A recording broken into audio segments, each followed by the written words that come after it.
My word this year did not get chosen lightly or quickly, and it changed how I see my year going forward.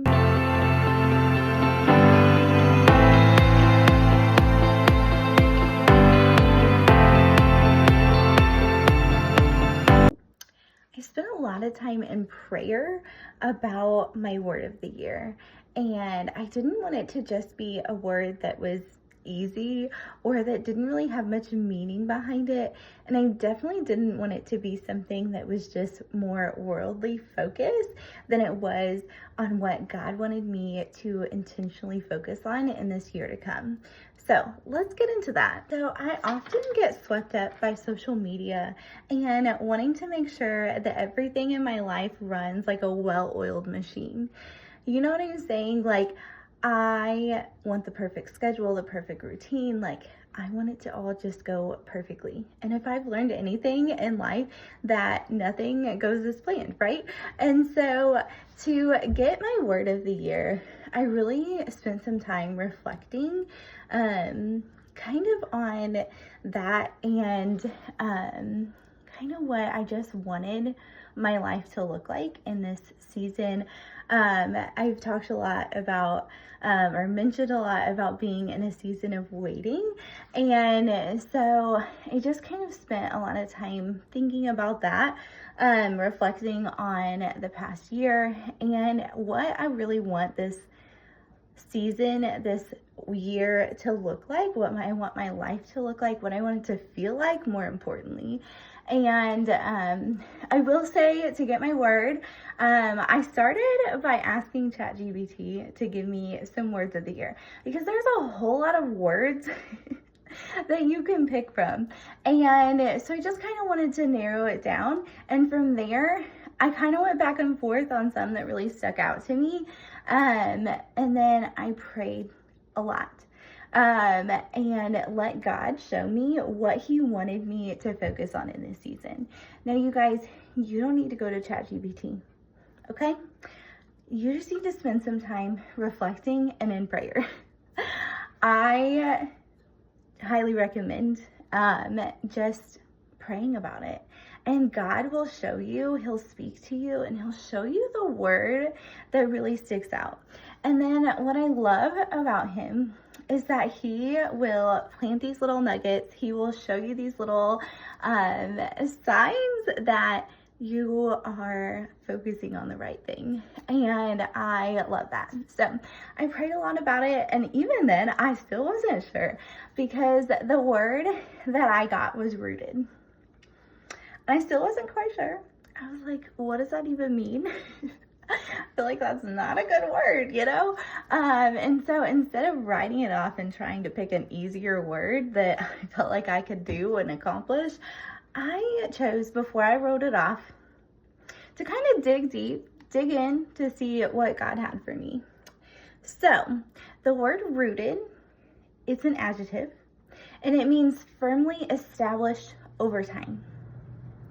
So when I think of that, when I first saw that, I thought about the song Firm Foundation and like the rock on which I stand, but also in the Bible, it talks about building your house on the rock. And that is Matthew 7, verses 24 through 27. And that just really stuck with me.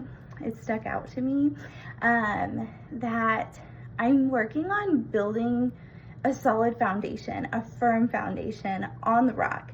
Instead of being of the world and in the world and constantly on social media and scrolling and, oh, look what they're doing, and just like comparison and everything else. Like, you guys, comparison is a thief of joy. I want to have more joy, more peace in my life in this season. And so I just really wanted to kind of dig deep. And when I saw the definition of rooted, being a firm foundation established over time, I was like, okay, I can see where we're going here. And so even then, I wasn't still quite sure, But I love this word, you guys. And then I was reading one of the books that I'm reading right now, and it's called Slow Burn. I will put it in the description. I'll figure out how to do that. And it keeps talking about trees and rooted, and it's just, again, you guys, like my devotional, my book that I'm reading, like everything just keeps pointing to this word rooted, and just God keeps showing me more of what he is showing, like what he wants me to get out of this word. And so we're going to talk about trees for a minute, because we all know trees have roots, right? So trees use their roots to keep them balanced and so that they don't blow over with every wind. You guys, the roots of a tree has a really, really big job. Tree roots are vital plant organs that anchor the tree. I Googled this, okay? So this is from Google, the definition talking about tree roots. Maybe not necessarily a definition, but the job of tree roots. So they're a vital plant organ that anchors the tree, absorbs water and nutrients from the soil, and stores food reserves for growth. Guys, those tree roots have a big job. So my question to you, just to think about this, maybe rooted's your word, maybe it's not, but just to give some food for thought, what are you anchored to? What you're anchored to, or what you put your faith and your trust in, is also what you will absorb. So if you're constantly scrolling, you're constantly watching the news and the negativity of life and just like all of the things, if you surround yourself with negative people, then you're constantly absorbing junk. And that's what your life's gonna be. You guys, it's so important what we put into our soul, what we put into our mind and our bodies. It is so important what we're anchored to. If we're anchored to God, to his word, to the Bible, to the truth that is in there, then our life is going to show that too. We're going to absorb that. And another part of that is that it stores food reserves for growth. So when I saw that, I thought about the saying of you want to hide or write scripture in your heart, and you never know when you may need it.